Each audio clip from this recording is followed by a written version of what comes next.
पिछले कुछ दिन पहले एक न्यूज़ बहुत ज़्यादा वायरल हो रही थी, जिसमें कि अमेरिका का एक कपल जिनकी उम्र लगभग 90 साल के आसपास थी, और उन दोनों के वायरल होने की वजह थी कि उन दोनों ने अपनी शादी के 62 साल के बाद में भी एक दूसरे के साथ कभी भी शारीरिक संबंध नहीं बनाए। और उसकी वजह थी कि जो उसकी वाइफ थी, उसने एक बार उसे कहा था कि उसकी जो दोस्त है, उसे इन सारी चीज़ों में बहुत ज़्यादा तकलीफ़ होती है और वो उसके साथ तभी शादी करेगी जब वो इन सारी चीज़ों के लिए उसे ना ही तो दबाव डालेगा और ना ही उसे कभी भी ऐसा करने के लिए कहेगा। और उस व्यक्ति ने बिल्कुल ऐसा ही किया और उसने बाकायदा अपनी वाइफ को लिख कर दिया कि वो कभी भी अपनी पत्नी के साथ फिज़िकल रिलेशन नहीं बनाएगा। और उस व्यक्ति ने ये सारी चीज़ें पूरी लाइफ निभाई। और जब वो लोग अपनी शादी की सालगिरह मना रहे थे, उसी समय उन्होंने ये सारी चीज़ें लोगों के सामने रखी। जब लोगों के सामने ये बात आई तो वाकई में हर इंसान हैरान था कि क्या प्यार ऐसा भी होता है, जिसने कि अपनी तकलीफ़ की वजह से कि उसकी वाइफ को कोई भी परेशानी ना हो, उसने वैसा ही किया जैसा कि उसने अपनी वाइफ से वादा किया था। तो ऐसे दुनिया में बहुत से इंसान मिल जाएंगे जिनकी प्यार की मिसाल पूरी दुनिया देती है। आज जो मैं आपको कहानी सुनाने वाली हूँ, ये कहानी भी कुछ दिनों पहले की ही है, जो कि सोशल मीडिया पर बहुत ज़ोर शोर से वायरल हो रही है।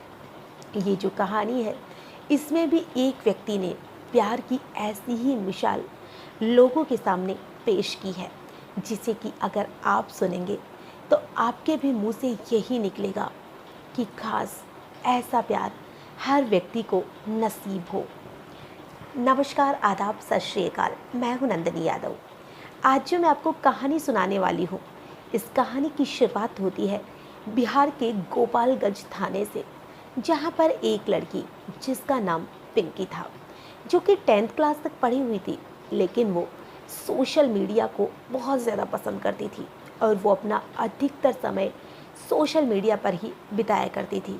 खास करके फेसबुक की तो वो ऐसी दीवानी थी कि वो उस पर घंटों बिताया करती थी। और ऐसे ही एक दिन उसके पास एक लड़के की फ्रेंड रिक्वेस्ट आती है, और जब उसकी रिक्वेस्ट आती है तो वो उसे डिलीट कर देती है। और उस लड़के का नाम था शिवम। जब फिर से एक दो दिन के बाद में उस लड़के की रिक्वेस्ट आती है, अब की बार भी जो पिंकी थी वो उस रिक्वेस्ट को डिलीट कर देती है। लेकिन फिर 2-4 दिन के बाद में फिर उसके पास वही रिक्वेस्ट आती है, और जब वो उसे उसके बारे में पता करती है, उसकी प्रोफाइल चेक करती है, तो उसमें नाम आता है शिवम दुबे, जो कि वहीं बिहार का रहने वाला था। और जब वो उस लड़के की रिक्वेस्ट देखती है तो वो उसे मैसेज कर देती है कि दोबारा से मेरे पास फ्रेंड रिक्वेस्ट मत भेजना। तुम्हें समझ नहीं आता क्या? मैंने इतनी बार तुम्हारी जो रिक्वेस्ट है उसे डिलीट किया, लेकिन तुम तो पीछे ही पड़ गए। इतनी ही देर में जब वो लड़का इन मैसेज को देखता है तो वो उस लड़की को मैसेंजर पे ही कॉल कर देता है। और जब वो कॉल करता है तो वो लड़की उस कॉल को अटेंड कर लेती है। तो वो जो लड़का शिवम था, वो उठाती ही उसे बोलता है कि सॉरी पिंकी मैडम, मैंने आपको डिस्टर्ब किया, लेकिन क्या करूं, आप हो ही इतनी अच्छी, इतनी खूबसूरत कि आपको डिस्टर्ब करे बिना मैं रह ही नहीं पाया। और जब पिंकी ये बात सुनती है तो उसे अच्छा भी लगता है और उसे बुरा भी लगता है, क्योंकि पिंकी ने पहली बार किसी से अपनी इतनी ज़्यादा तारीफ़ सुनी थी। तो पिंकी शिवम से कहती है कि तुम मुझे क्यों बार बार कॉल और मैसेज कर रहे हो? तो शिवम उसे कहता है कि आप मुझे बहुत ज़्यादा पसंद जो आ गई है। तो जो पिंकी थी वो उसे कहती है कि नहीं, मुझे कॉल या मैसेज अब मत करना। लेकिन शिवम कहता है कि हम तो आपको यूं ही कॉल और मैसेज करेंगे। तो अब धीरे धीरे उन दोनों की जो बातचीत है वो शुरू हो जाती है, और अब पिंकी भी उसे बात करने लग जाती है। और उन दोनों की जो बातचीत थी वो धीरे धीरे दोस्ती में बदलती है, और उनकी दोस्ती प्यार में बदलती है।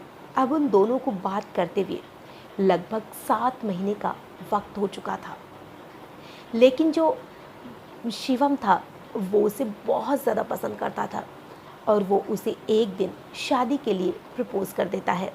लेकिन जो पिंकी थी वो उसे कहती है कि शिवम, तुम मुझे शादी के लिए प्रपोज तो कर रहे हो, लेकिन तुम मेरी अभी आधी अधूरी सच्चाई जानते हो, और जब तुम पूरी सच्चाई जानोगे तो तुम मुझे शादी के लिए इनकार कर दोगे। तो शिवम उसे कहता है कि नहीं पिंकी, मैंने तुम्हें दिल से प्यार किया है, और चाहे तुम्हारी सच्चाई कुछ भी हो, मैं तुम्हें दिल से स्वीकार कर चुका हूँ। तो वो पिंकी से कहता है, लेकिन फिर भी मैं जानना चाहता हूँ कि ऐसी कौन सी सच्चाई है जो कि तुमने मुझसे छुपा के रखी है। तो पिंकी उसे कहती है कि शिवम, मैं विकलांग हूँ, मेरे दोनों पैर काम नहीं करते हैं, और ना ही मेरे हाथ ढंग से काम करते हैं, ना ही मैं चल सकती हूँ, ना ही मैं ढंग से बैठ सकती हूँ।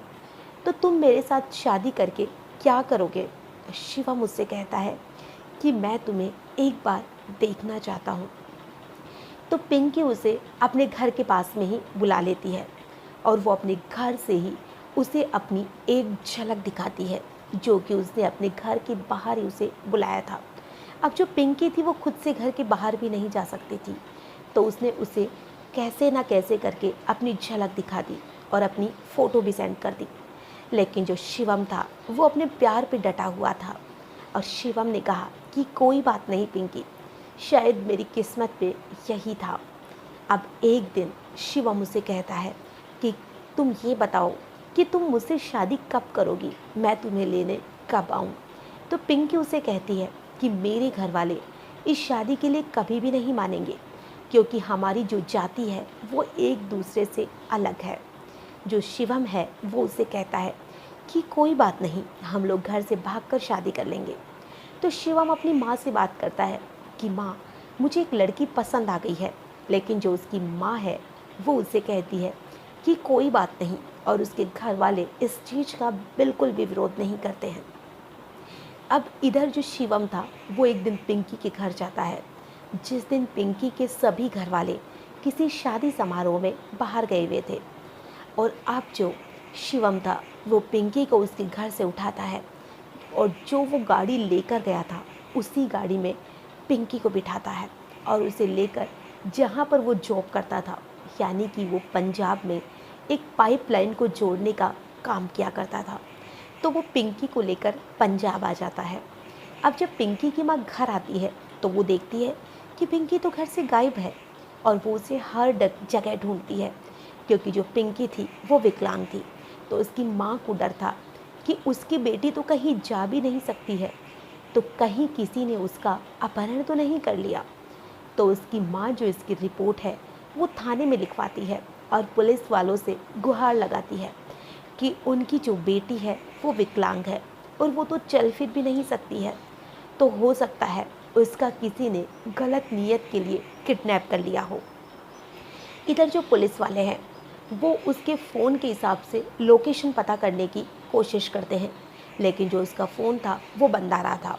और जब उसकी कॉल डिटेल निकलवाई जाती है तो उसमें पता चलता है कि वो शिवम नाम के एक लड़के से बहुत ज़्यादा बात करती थी, और फिर शिवम की उसके नंबर के आधार पर लोकेशन निकलवाई जाती है, जो कि पंजाब की आती है।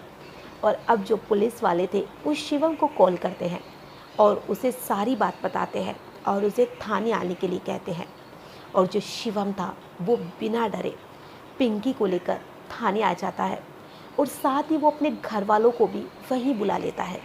लेकिन जब पिंकी के घर वाले और उसके घर वाले यानी कि शिवम के घर वाले एक दूसरे के सामने होते हैं तो सभी बहुत ज़्यादा हैरान थे, क्योंकि पिंकी के घर वाले जब शिवम को देखते हैं, जो कि दिखने में भी बहुत सुंदर लड़का था, 20-25 हज़ार रुपये महीने के कमा भी रहा था, सब कुछ तो अच्छा था, लेकिन फिर भी उसने पिंकी को कैसे पसंद कर लिया, जो ना दिखने में ज़्यादा सुंदर थी और हाथ पैर तो उसके काम ही नहीं करते थे। अब इधर जो शिवम के घर वाले थे वो पिंकी को देखते हैं तो उनके तो होश ही उड़ जाते हैं, और जो शिवम का भाई था वो शिवम से कहता है कि शिवम, जो कुछ हुआ उसे हम संभाल लेंगे, बस तुम यहाँ से भाग जाओ, क्योंकि इस लड़की के साथ तुम अपनी पूरी लाइफ नहीं बिता सकते हो। लेकिन जो शिवम था वो अपने फैसले पर अटल था, और उसने कहा कि भाई, मैंने इससे यहाँ छोड़ने के लिए नहीं भगाया था, बल्कि मैं इसे शादी करूँगा और पूरी लाइफ इसके साथ रिश्ता निभाऊंगा। अब इधर उन दोनों को पुलिस वालों के सामने हाजिर किया जाता है। अब जो पुलिस वाले थे वो भी उन दोनों का रिश्ता देखकर बहुत ज़्यादा चौंक गए थे कि आखिर में क्या ऐसा भी प्यार होता है। फिर जब उन्हें कोर्ट के सामने पेश किया गया तो कोर्ट में भी उन्हें उन दोनों को बालिग होने की वजह से अपनी मन मर्जी करने की आज़ादी दे दी। और जो शिवम था उसने सबके सामने पिंकी की मांग में सिंदूर भर दिया। हालांकि जो पिंकी के घर वाले थे वो भी इस रिश्ते से खुश नहीं थे और कहे कि जो शिवम के घर वाले थे वो भी खुश नहीं थे, लेकिन फिर भी इस रिश्ते से शिवम खुश था और पिंकी खुश थी और आज वो दोनों शादी करके पंजाब में ही रह रहे हैं। तो आज की जो कहानी है वो एक ऐसे प्यार की मिसाल है जिसमें कि ना ही तो शिवम ने उसका शरीर देखा और ना ही उसने ये देखा कि वो कैसे उसके साथ पूरी ज़िंदगी निभाएगा। हम तो यही भगवान से प्रार्थना करते हैं कि उन दोनों का जो रिश्ता है वो ताउम्र ऐसे ही निभाते रहे। आज की जो कहानी है इसमें बस इतना ही। फिर मिलेंगे किसी नई घटना के साथ, तब तक के लिए नमस्कार।